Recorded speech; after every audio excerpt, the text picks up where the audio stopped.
will last about 20 minutes. Once the reading's over, we'll get into a Q&A session where I will sort of a panel. I'll be asking Baye questions as well as tabling and gathering questions from the audience. So you can get a little bit of Baye's insights and wisdom that has brought him to this point, and will take him to even brighter points in the future. And then we will close with Baye doing book signings and, of course, the regular mingling and then getting to know one another, which I think we've already done now. And with the drinks pouring, it'll probably be much more festive by the end of the evening. So my name is Henry Seals. I am a friend of Baye's. I've known you for about almost 15 years or so, correct? Yeah, about that much time, yes. And I do things. So let's put it that way.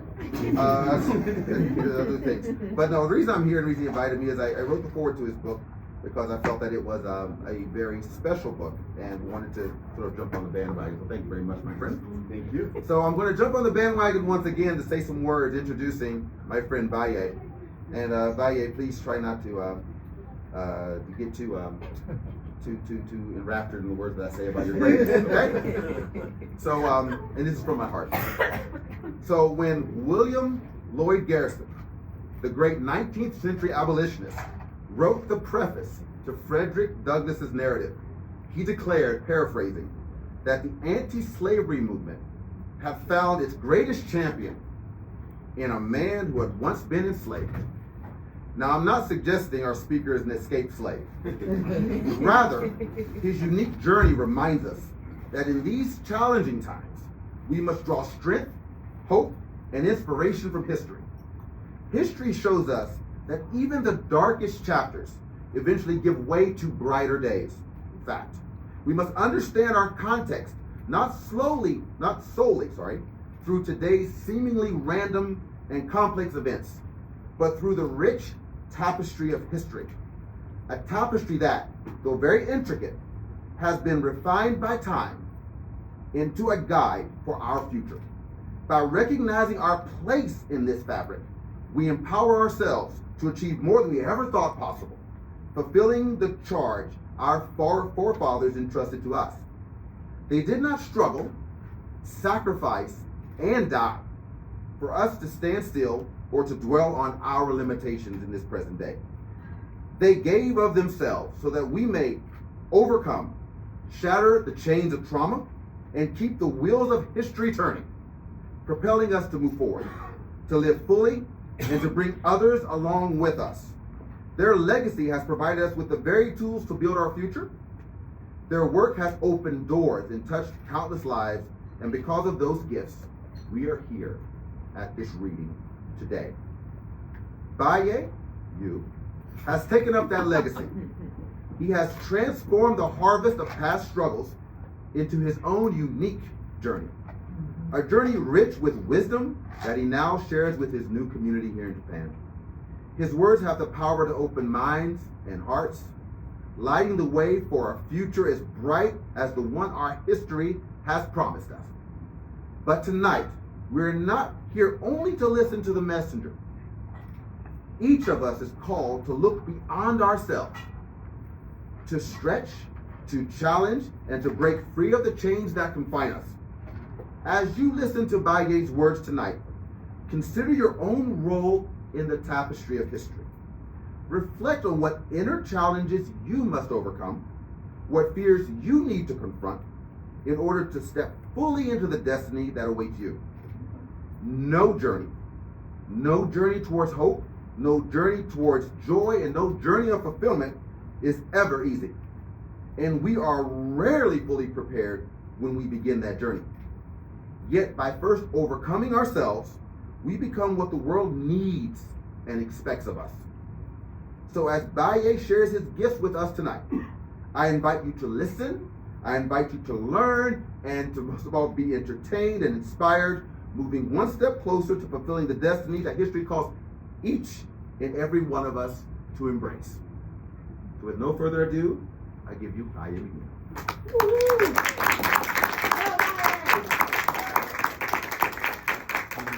How do you follow that?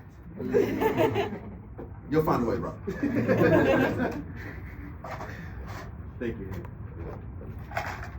This is why I got him to do my foreword, because he's the man. All right, quick speech I put together real quickly. First of all, good evening, everyone. First, I want to thank Henry for being my MC and host. I want to thank David, Latanya, and Scott and the rest of the staff of Legacy Lounge for facilitating everything. And I want to thank you guys for being here tonight. I know the weather is kind of crappy, but you guys still came out. Thank you so much.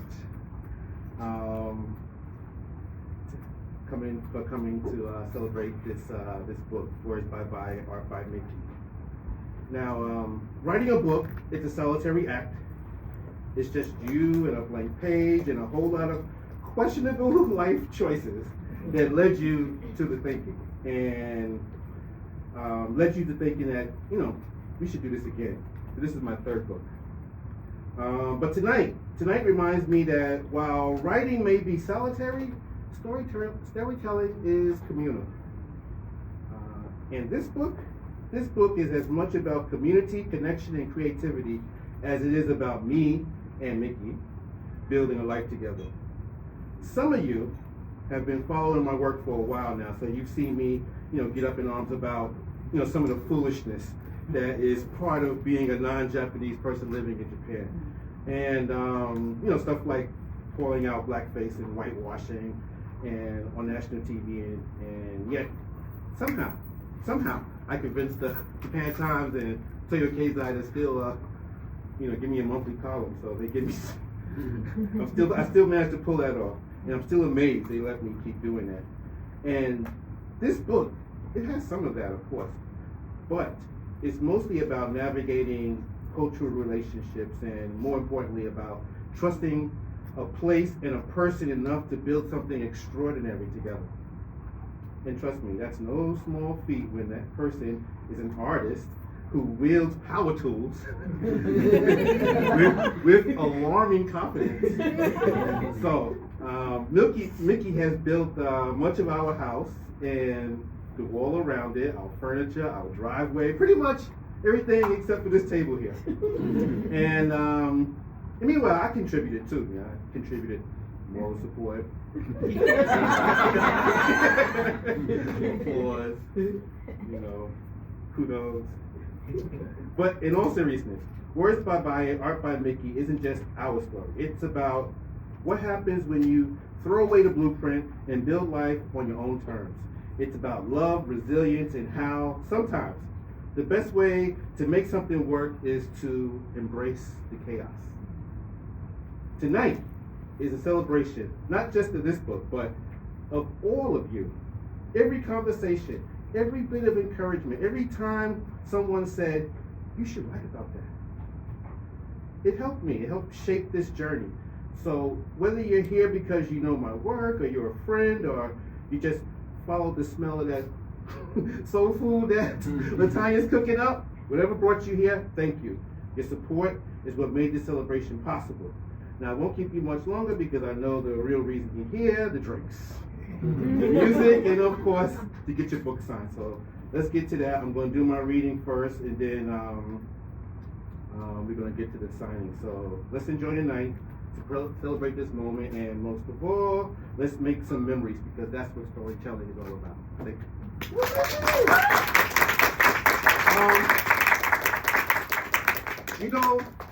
See, you messed it up for me, Henry, because I had a plan to read something light, but you did not set up a light story. I was going to read about my cats. I can't read about my cats after that, so I'm going to dig. There are cats in history too, bro. No.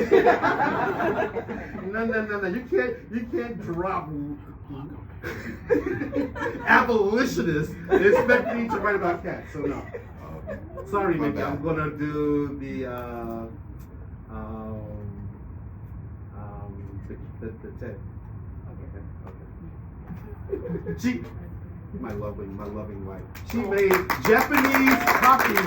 She made Japanese translations of the stories that I was planning to read tonight for Japanese readers. Isn't she? So, the story I'm about to read is called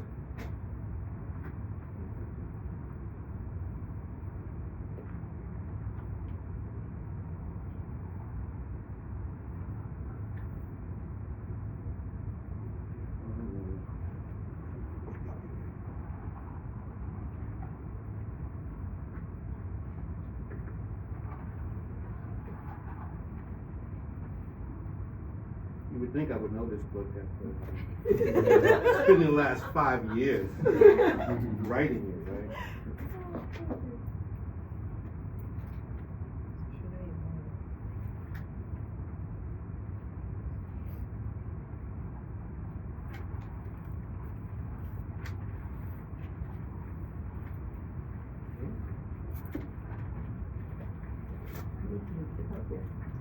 Huh? Take my time, thank you.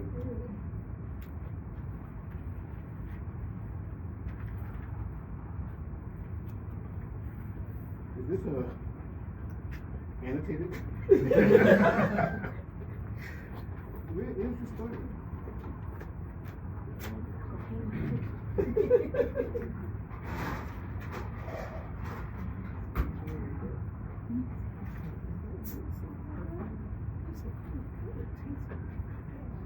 Sorry, one moment.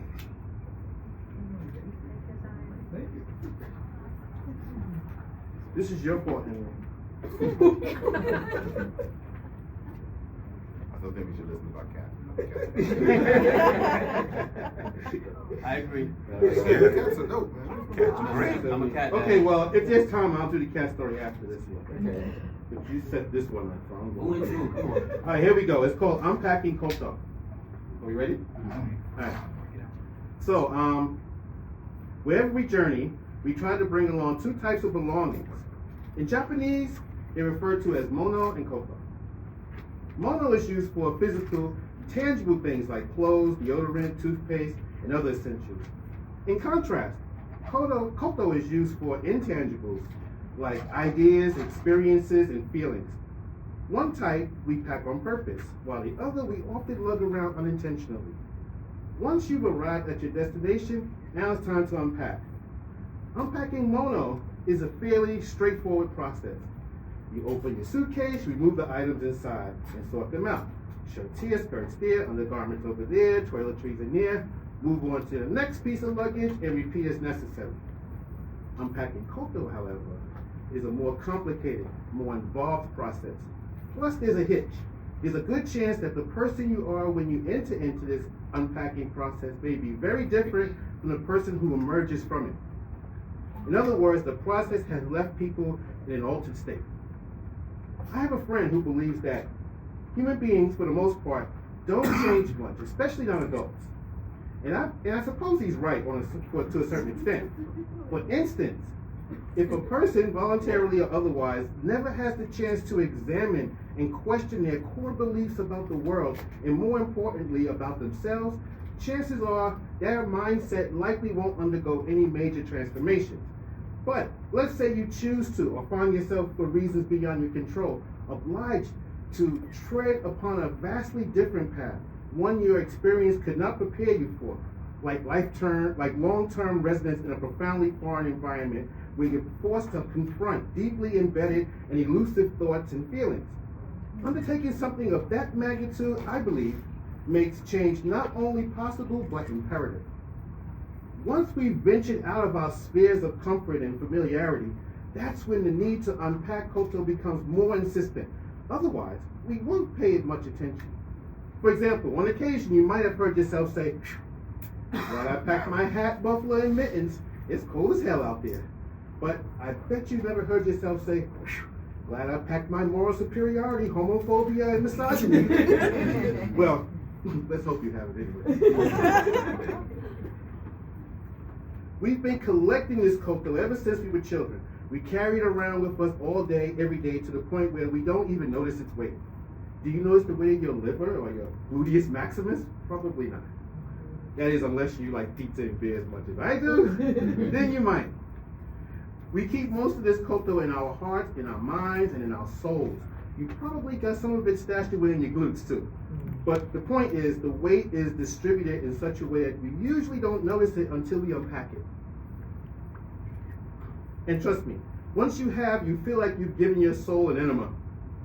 Case in point, I only planned to stay for a year when I first came to Japan, but years flew by and friends back home shifted from asking when I would return to the U.S. to if I would ever return to the U.S. And later it was going to be Looks like getting out of here was the best thing you ever did. The point is, it wasn't long before I began to think of Japan as my home base indefinitely. It was then that one of these intangibles decided to make an appearance. At the time, I was an instructor at a big franchise English school in Tokyo. In that school, there was this room we called the voice room, where students came to speak freely with instructors on just about any topic. Oh, get the hell out of here. Sorry about that.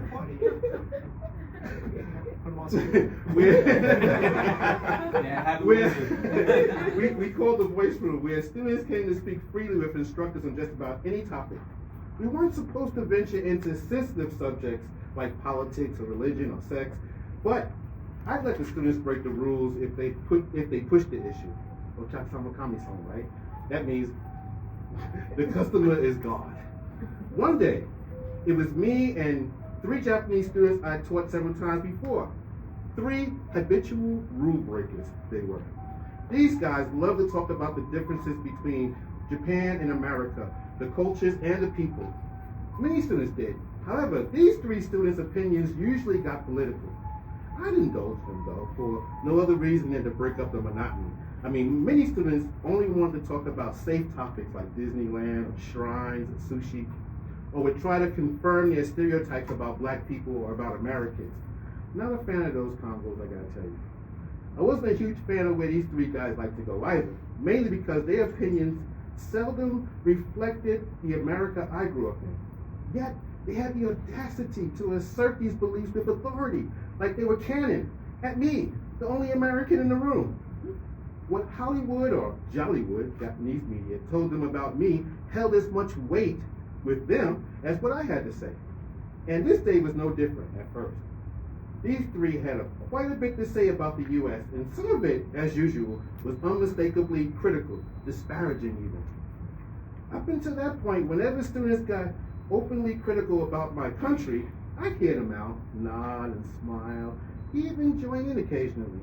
Lord knows I have my grievances. But that was before I decided that Japan would likely be home until further notice.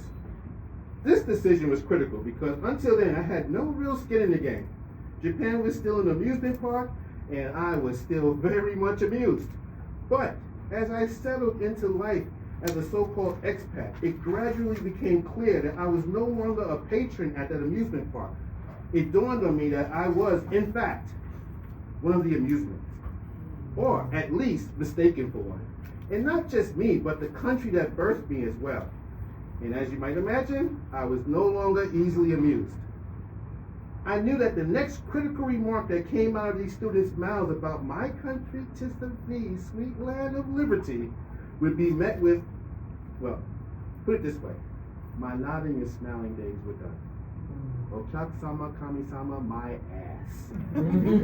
This smiling, this feeling, this intangible, this koto, it wasn't nationalism or patriotism though. If I had suddenly become a nationalist or a patriot, that realization would have caused a short circuit of my nervous system or a brain hemorrhage for sure. That's not to say I hate America. I don't. Far from it. I only left for an attitude realignment. I wanted to gain a fresh perspective in a fresh environment and see what the rest of the world had to offer, not out of hate. Indeed, up until that point in my life, the strongest feeling I had for America that I was conscious of was disappointment. This koto that got unpacked just then was not disappointment though. Not exactly. It was closer to how you might feel about your child when you learn that, without a doubt, your child's the biggest bully at his school, he beats the crap out of the boys in his class on the regular, grabs the girls by their private parts, throws textbooks at the teachers, and steals anything that isn't nailed down. He's a bad seed, rotten. You cuss him out and punish him regularly, but to no avail. You're the problem parent of a problem child. But that's your problem child, your flesh and blood, right? And you still hold on to the belief, to the unfounded faith, that someday, some way, your child will grow up to be a fine human being, that buried underneath all that anger and contempt and violence and bloodshed, racism and hypocrisy, is genuine greatness just waiting to be excavated. So, naturally, if anyone outside the family criticizes or mistreats your child, you're ready to take issue with it, right? And God forbid if an adult raises their hand to your child, you're ready to go to the mattresses, all right? So, yeah, I think it's safe to say that the first intangible I unpacked was the shocking discovery that I harbored a proprietary and paternal partiality for America. One that would not sit still for even mild reproach from non-Americans, let alone these three Japanese students who've never traveled closer to America than Guam. This discovery shocked the shit out of me. It got me wondering what other intangible contraband had stowed away in my heart over the years, you know? Anyway, now that you've unpacked this koto and laid it out before you in all its gory glory, what will you do with it? If you were a tourist, you could ignore it. But you're not a tourist. You're an expat, an immigrant, an exile, a foreigner, an alien, a displaced person, an outsider, a gaiji, a gaikokuji, or what have you. No matter how you self-identify or find yourself labeled, you're a human being striving to build meaningful relationships you hope to sustain, trying to hone a mindset that will behoove you, benefit you, and position you to succeed in your new environment. You're part of a new community now, immersing yourself in a foreign language and culture, paying your dues, paying your taxes, and paying careful attention. And it's all demanding seriously complicated stuff. Fun and games are over. The amusement park is closed. You're playing for keeps now.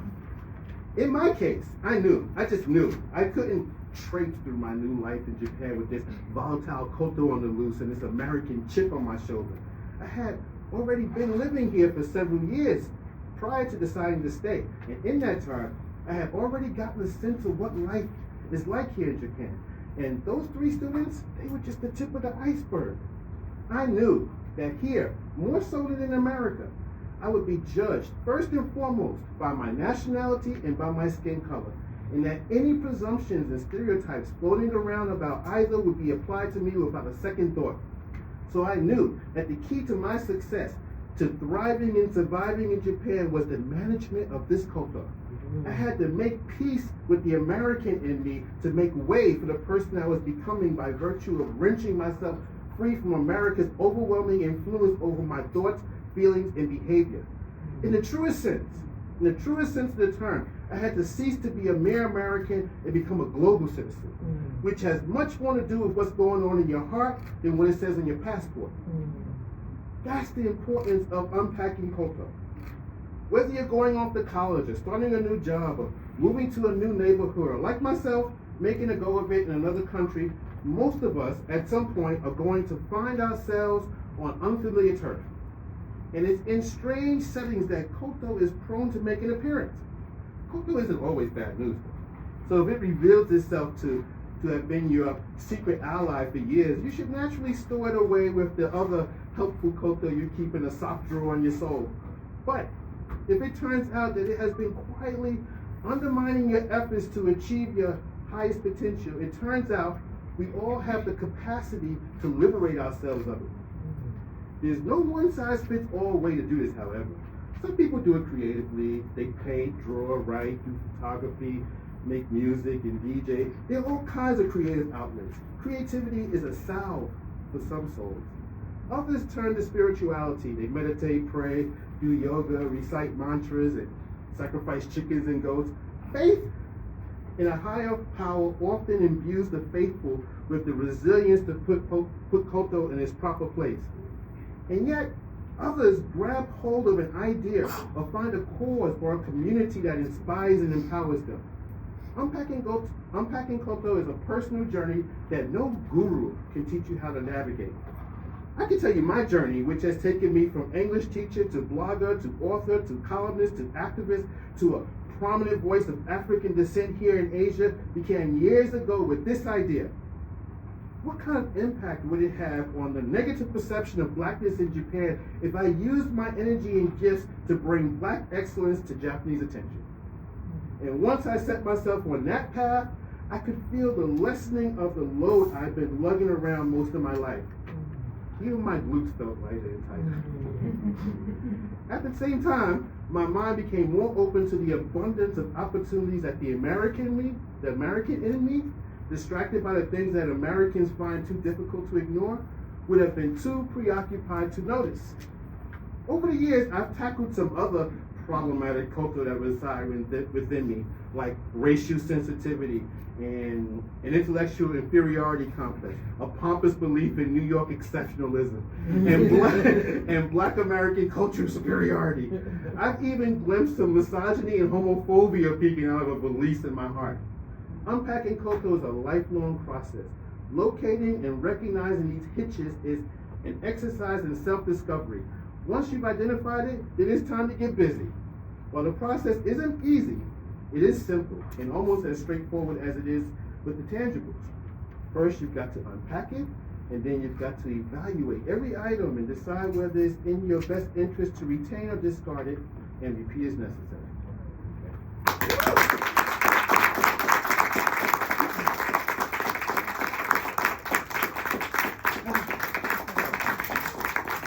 Thank you for your patience, sometimes. That was this too. That was the bottom.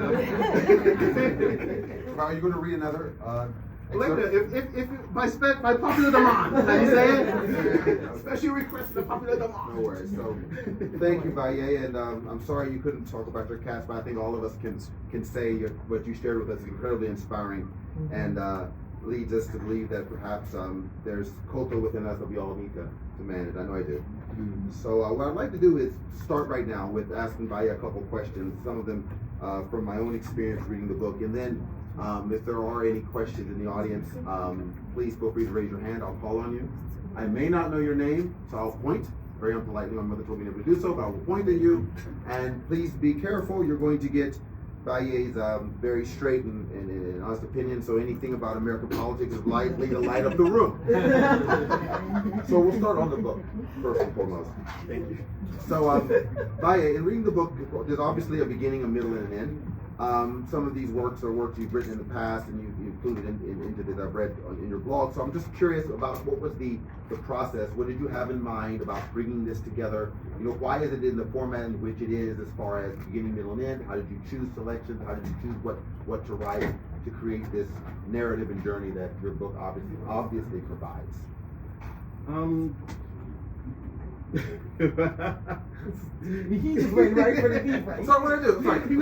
Sorry. What's your name? What's your name? What's your name, bro? Okay, so my name is Baye. So, and the name of your book is Words by Baye, Art by Miki, correct? The name of the book is. No, but I think it's right. So anybody asks you, right? I don't mean to put you on the spot. You better understand. Charlie Rose over here. Okay, no. I think writing a book, a lot of people don't. You've written 3. Okay, so writing a book is never easy, and it's never simple. So I think it's doable. People can do it, and so there's a mystery to creation, whatever creation that may be.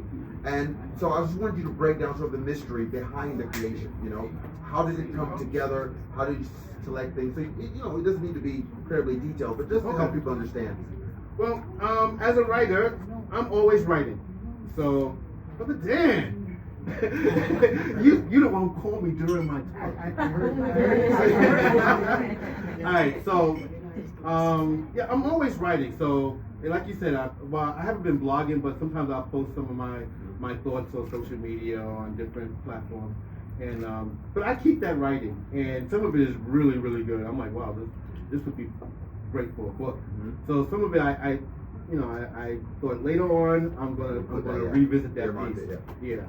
And that's what this book is, a collection of those earmarked essays. And I realized there was a recurring theme in a lot of them, and there were also some issues that they addressed that I thought that I haven't seen other books really addressing these types of issues, especially maintaining a relationship, building a home, building and maintaining a career here. These kind of things, especially something creative like writing. You know, how do you manage to establish a writing career here and also build upon that and getting involved in activism, this kind of thing. So there's essays in this book that cover all those areas. You know, so people who are interested in building a career, building a home, building a life here, this book will be able to give you some hints. I'm not a guru. It's not a Life in Japan for Dummies book. This is not that book. This is a book that will give you some ideas on how you can go about your, how you can navigate on your own journey. Okay. Thank you, Baye. And actually, that leads to my second question, actually. And you may have already answered it, but I just want to ask you specifically directly, so you may want to add some points. What is it that you want people who are reading this book to sort of get out of it? You've mentioned already about, trying to understand, what they can do. For instance, about their journey and about various different experiences you may have in Japan. But is there anything else specifically that you want people to sort of take from this book and to say there's one or two things you wanted them to remember or to feel from reading your words and seeing, of course, Miki's art? I don't want to leave her. I'm going to leave her. Well, one thing I think people can take away from this book is that and this is something that Jay addresses often. It's very complicated living in a foreign environment, and you need to be able to find certain ways to mitigate those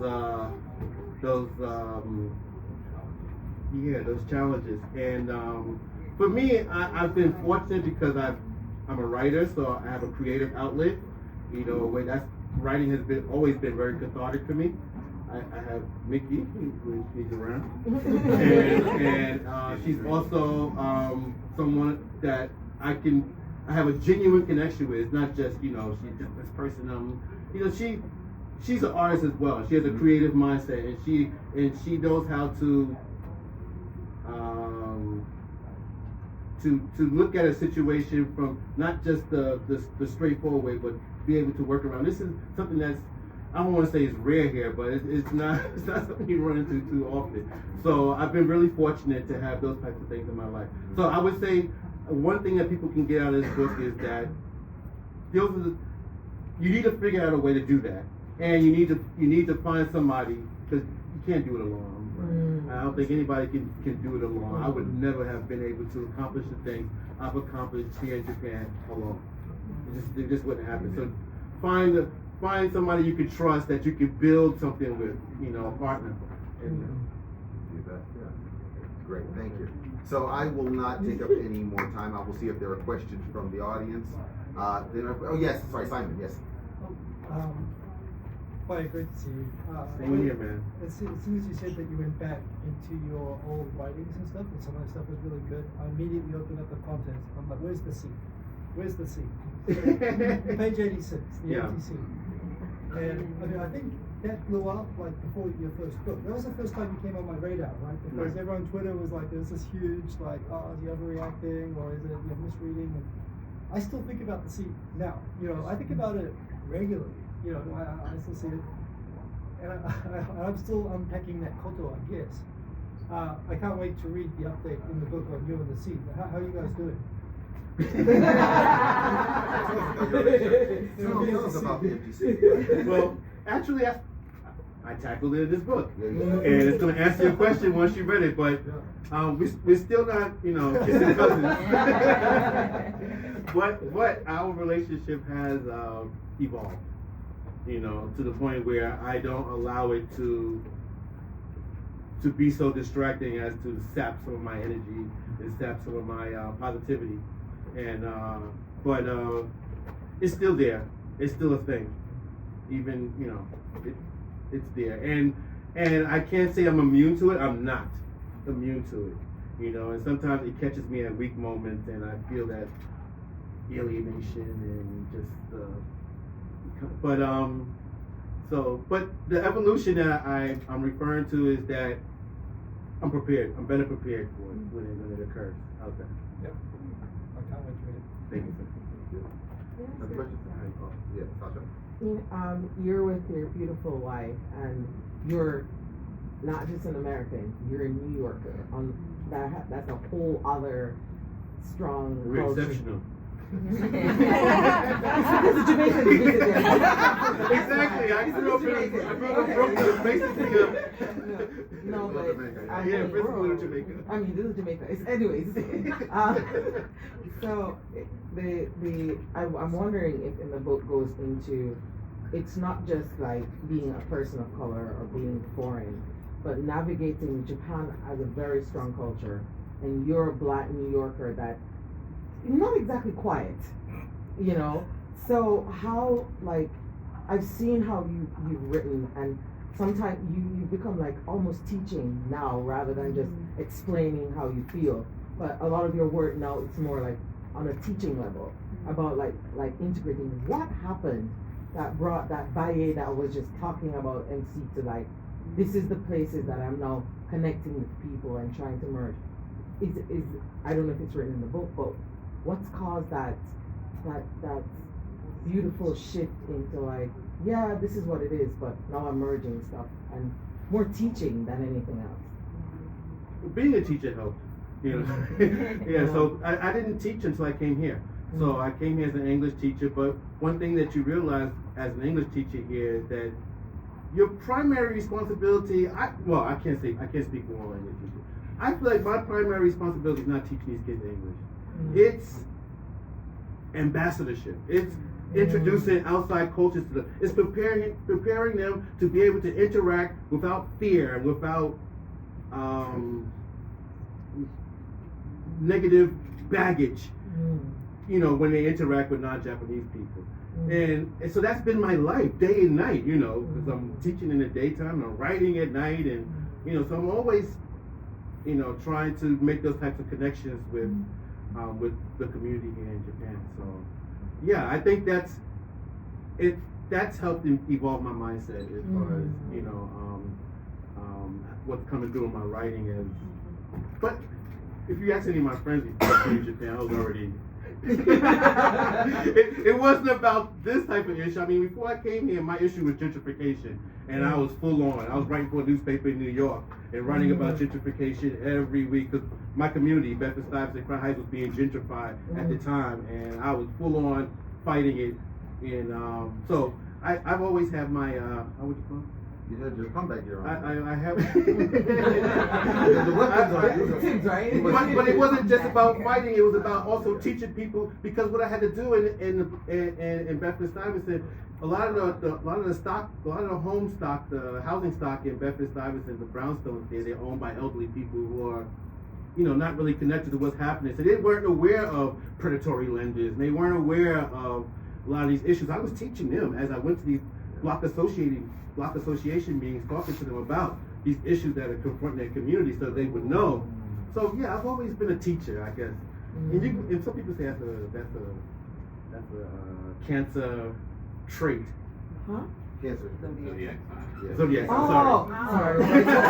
sorry. I'm a Cancer that does the craft. July. So yeah, mothering and teaching is supposed to be our traits and stuff. So yeah, I've always been kind of a teacher, or try to avoid being didactic, but I go that way sometimes. And then, So obviously we feel the passion, and it's an intellectual exercise. However, it's also a business. And I think we had this discussion a few weeks ago. We did. How are you feeling now about promoting the book, not only in Japan, but in the US? Well, fortunately, I have 2 previous books that people have already read, so they know what I'm about, and they know what I can do. That helps. That helps a lot. People who have read those books and say, "Well, this guy, you know, he's the real deal." You know, even though he's indie publishing, he's publishing the real deal. You know, so yeah, that helps a lot. You know, because people who read these books and purchased these books are grabbing this book just without even reading reviews or whatever. They just know what to expect, and they've been waiting a while. This last book was 2013, 2014, so it's been 10 years since I've printed a book. Yeah, I've been busy. life happens, right? Life has been, you know, I'm shocked. it's been 10 years. I know. It's been 10 years. Andrew's at the last party. Andrew helped me promote the last book. We did a commercial together. Yeah. So anyway, yeah, it's been 10 years since then. So yeah, and over the course of that 10 years, it's not like I haven't been busy. I've been writing the entire time, you know, for 2 publications. So I've been building an audience. So that also helps with the marketing and you know, promotion of the book. Yeah. People are promoting for me. As a matter of fact, before we change the subject, I want everyone to please promote my book on your social media, on the guys please, you know, and that sketchbook, put your email and I will be reaching out to you. But actually, I want you to take a picture with me or take a picture with the book and post it on your socials. I'd really appreciate that if you could. Yes. And we'll go live soon. Yeah, that'll work. Who's your marketing strategist? Who's that? Your marketing strategist. His name is AI. No. AI has been really helpful. Don't. Not yet, but I know. But yeah, I don't have a marketing strategist. I've been doing the marketing myself. Why? The job is open. I don't work for free though. Oh, that's fine.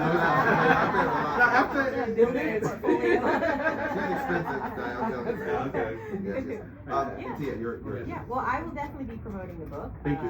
One of the reasons why is because in a lot of Black online spaces, you do see a lot of people who talk about the seat or different variations of a seat, empty seat experience. And there's indignation, there's depression, there's a lot of emotions that are around that. And to piggyback off your previous question, I don't think you fully answered her question. Because I don't say that as a demerit. I say that because I followed you since I came here, and I went back and read Hi, I'm Loco and Loco in Yokohama, and there was just a tone that was very raw, full of passion, maybe also indignant.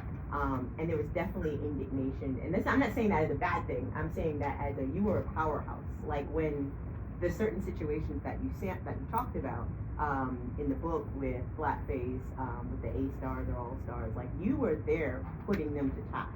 You were very prominent. And there was a very strong sense of approach. And with the book, with the reading that you've just given us, there has been a tonal shift. That's very teaching. That's very tonal in education or mentorship. There's a lightness to. There's a lightness to the tone that I think would resonate with people who do have that empty seat experience. So my question is, what happened? Is there anything I didn't answer it really? No, it's a specific. You said you were a teacher, right? And Yeah, I'm but sorry, you I were don't mean before sorry, I'm the the- host, I don't want to protect no, you said you were a teacher and the teaching thing, and you know, but you've always been a teacher. But if you'd always been a teacher, which you were, then that doesn't explain the tonal shift. Yeah, right? Obviously, yeah. your teaching has changed. The way you teach has changed. Yes. Oh, I see what she's saying. Yeah. It was marriage. No.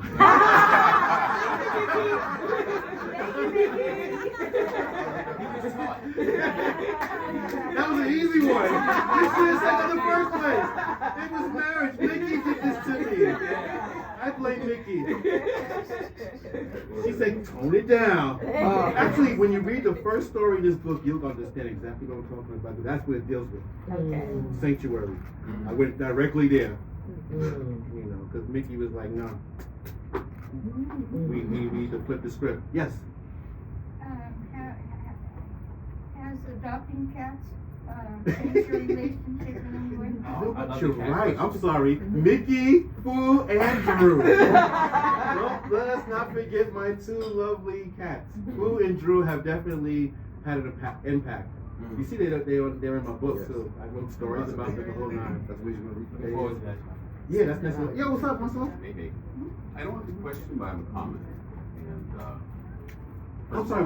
No, that was the question. Okay. That was the answer. I accept that reading. answer. And then the comment that I have is that as I was reading the book, I found that it was kind of therapeutic in a way.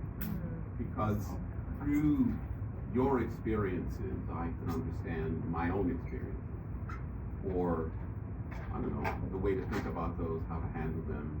And also, through your experiences, I also felt like man, somebody else is having this. I'm not by myself. It's not strange. It's not in my mind or imagination. There's a kind of universality in the story that you're telling, and it was quite powerful for me. It helped me to feel like I wasn't by myself. So thank you very much for that. I just want to tag on with that. I felt the same way. You know, you sent me some drafts along the way. You just explained everything I felt when I read the drafts. Can I add something to what you said? You're spot on myself. When in the forward of the book, I talked about Odysseus. I always like comparing you to legends, my brother. And but anyone who knows the story of the Odyssey knows this. You know, Odysseus was bold and brave and loud and brash and went up against the gods, but through all of these journeys with the Cyclops, with Circe, everything. And then he goes back home and he kills all the suitors and everything. But nonetheless, he learns and he grows and becomes a great king, so to speak. It's a journey. And it's very true. All of us want to be the kings of our story, want to be the hero in our story.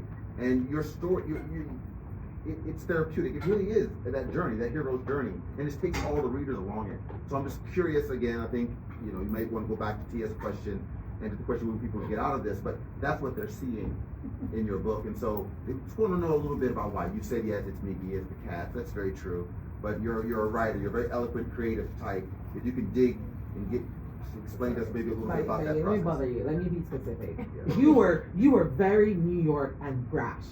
Like it was sometimes as a non-New Yorker, but then all of a sudden I was learning oh, you've done this thing, and the teacher brings in the book, and you're sharing with them, and you're literally like ambassadoring in these spaces, while before you're like, I'm here, just knock it off, to I'm here, let me bring you along. And it's beautiful to watch as someone who reads a story, and I just don't like something profound, I think somewhere happened that's brought from you're still strong, but now like you're just constantly like building bridges, and it's obvious in your right.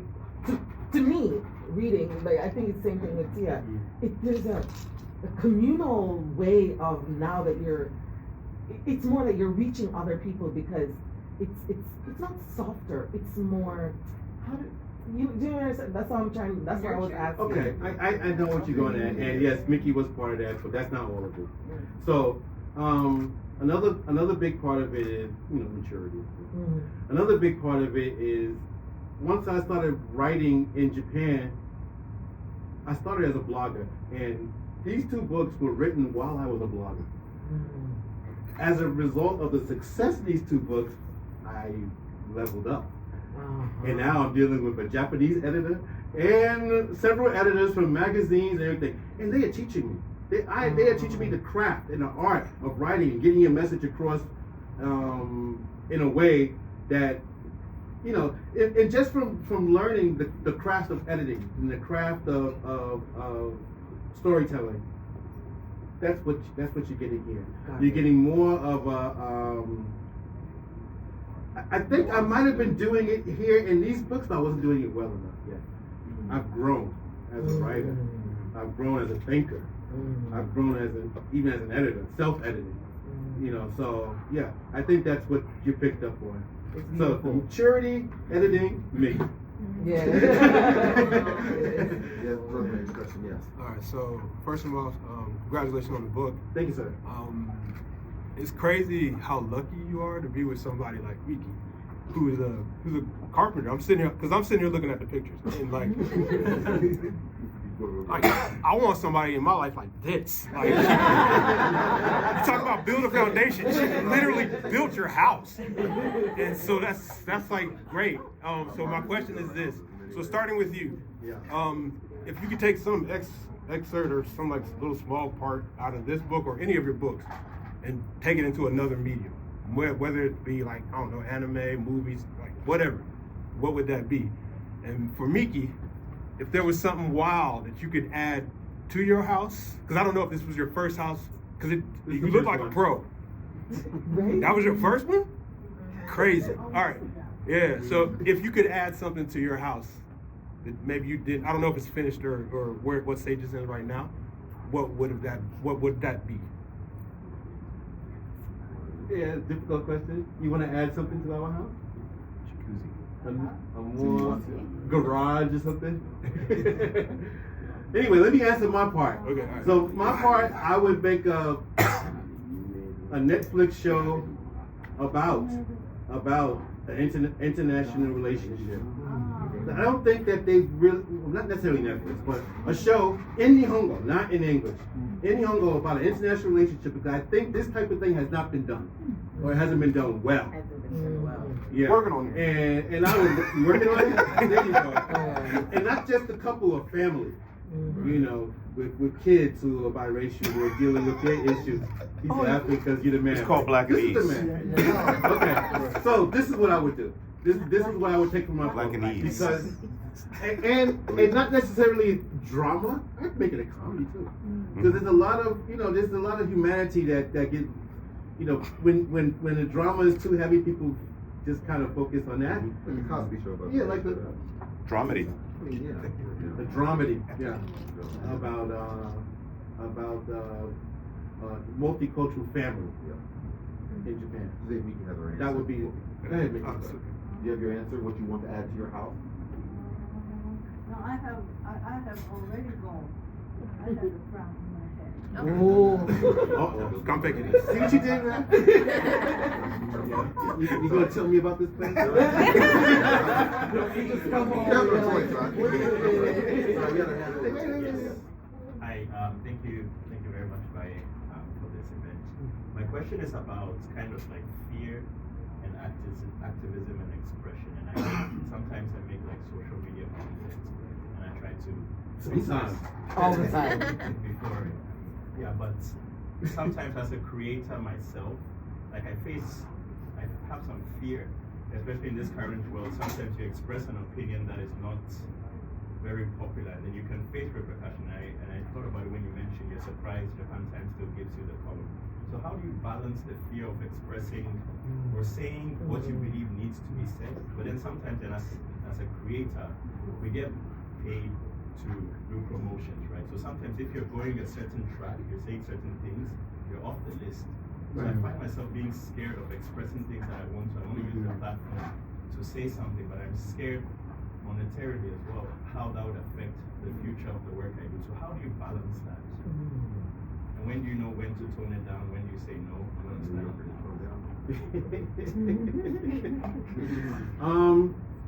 Yeah.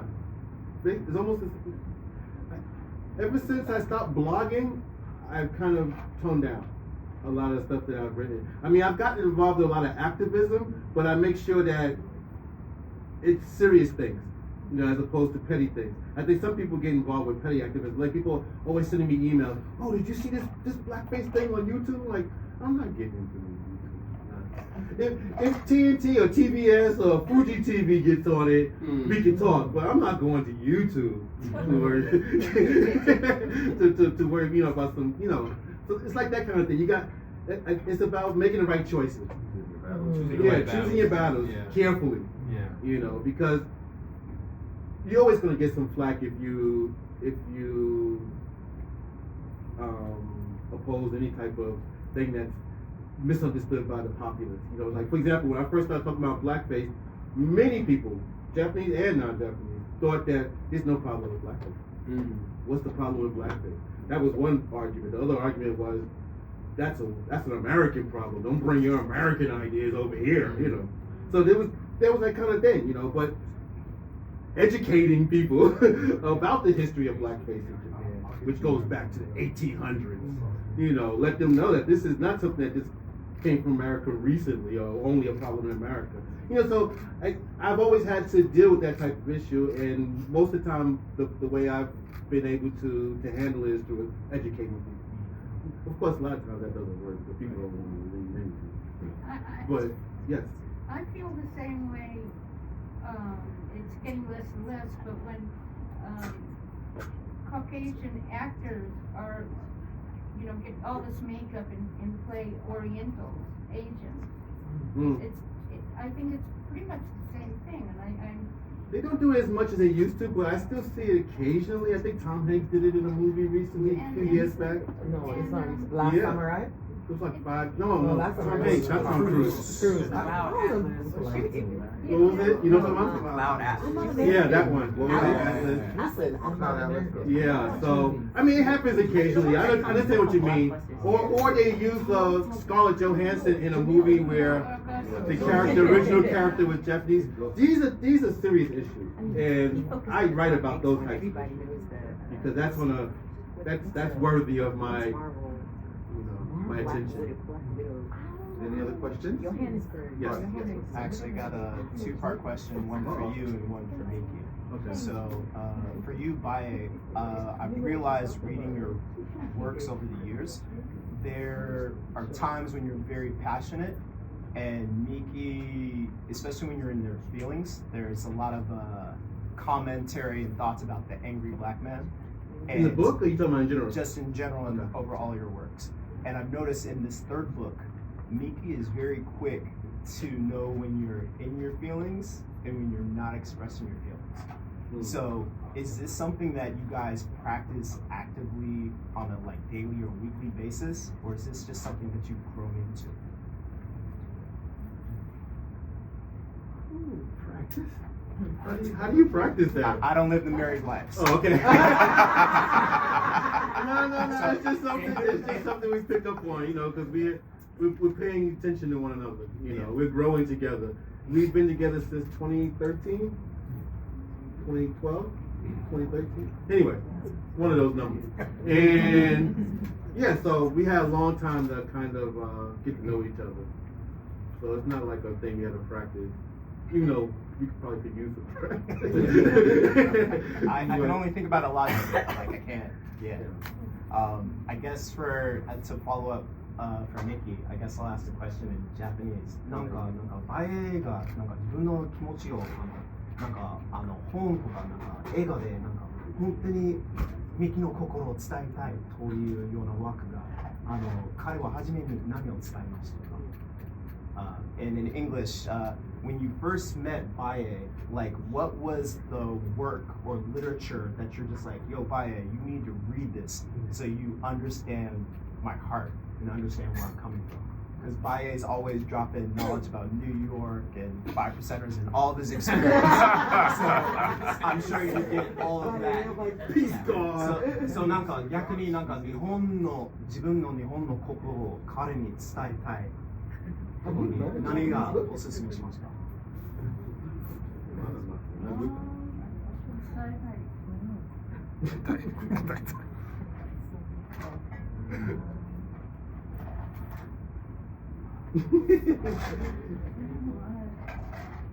No pressure.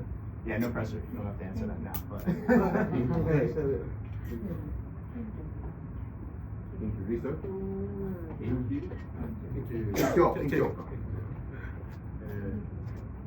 Alright. Thank you, man, for your question. Appreciate it. Oh, we wrapping? I mean, any more questions? Yeah. We still have some time. Like maybe time for one more question before we. I can try a very light one. Light is great. It's very simple. Talking about New York, very much people ask where you're from, like New York. I feel like New York and Tokyo, being big cities, are very similar. How do you feel about that? Just compare it to That's not light, brother, man. Tell him. That's the heaviest question next time. Let me see. I just say they're similar. Yeah, I know. I understand. There are some similarities. There's a lot of people involved. Yeah. No, you go. Let me see. I gotta ask the question like this last time. At the last talk we had, somebody asked me, why did I grow to love Yokohama so much? And I said that it felt like the Brooklyn of this area. And Tokyo was kind of like the Manhattan. Yokohama was kind of like the Brooklyn. That's why I loved Yokohama so much, and why I didn't want to move to Tokyo. But now I live in Manhattan, right like a Manhattanite, right? I lost my edge, so I heard you. I read between the lines. I lost my edge living in Manhattan. I should have stayed in Brooklyn. And no, but that would be it. Good question. Thank you. Okay. She's like, it's a little softer. You lost your edge, bro. This y'all? I see you. I see you, Sasha. Last Light question. Living in here in the big city, I lost my edge, man. Yeah, so this is like, you talked about leaving Brooklyn to like, have a gain a different perspective, right?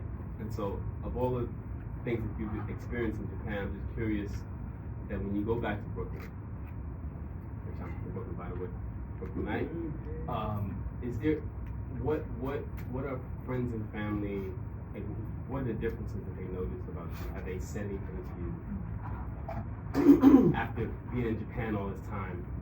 Is it a different Baye that they see, or is it a new Baye? Combination of both. I haven't had anyone say they see any significant changes in my character, anything like that. But they look at me differently. That sucks. That's what they see me on BBC and all that stuff. So they think I'm. Gotcha. And I'm like, no, They I'm think still it me, is. man. I'm still. But yeah, they. They haven't realized you lost the edge.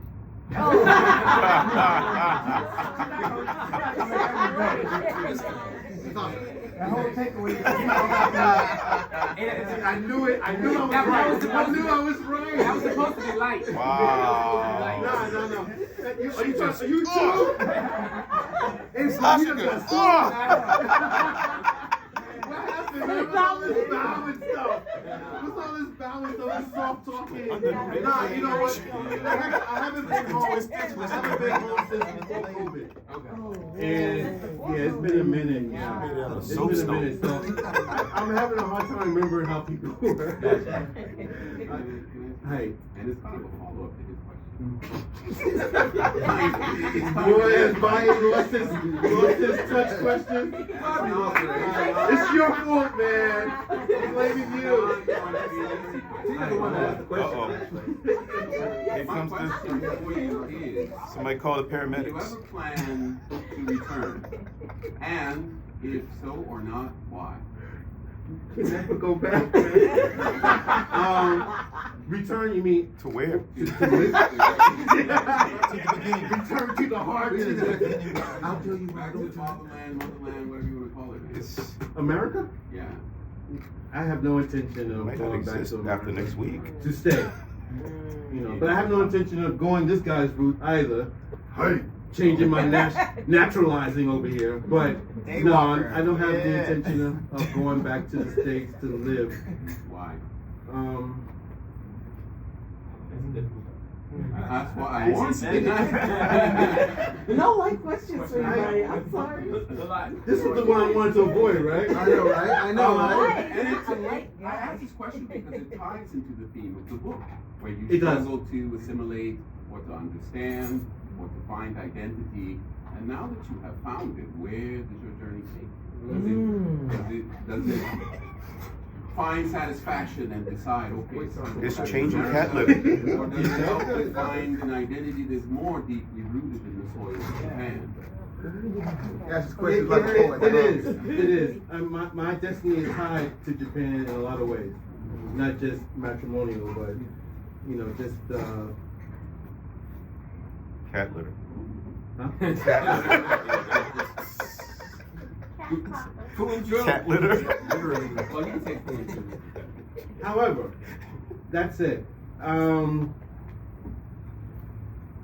The reason that America is not on the list of places I would go to is that I just feel like the country is a disaster area right now, even more so than when I left.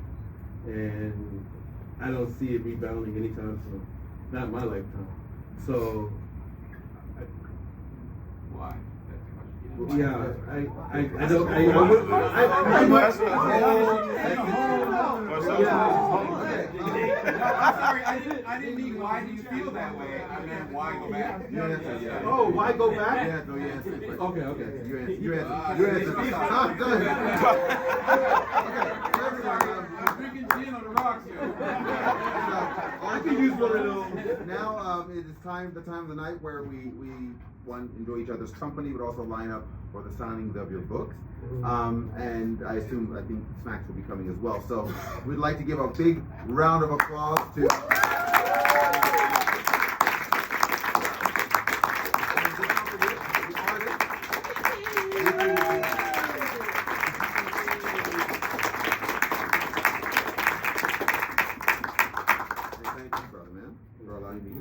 Thank you. I appreciate it. Okay. So, you want to sit in the side? You want to people come here? I think probably you want to sit up high because I think the camera will get you lights already. Yeah.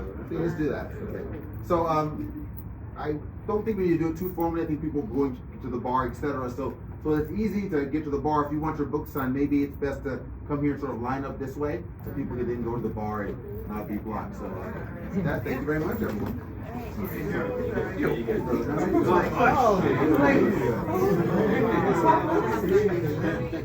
What are you wearing?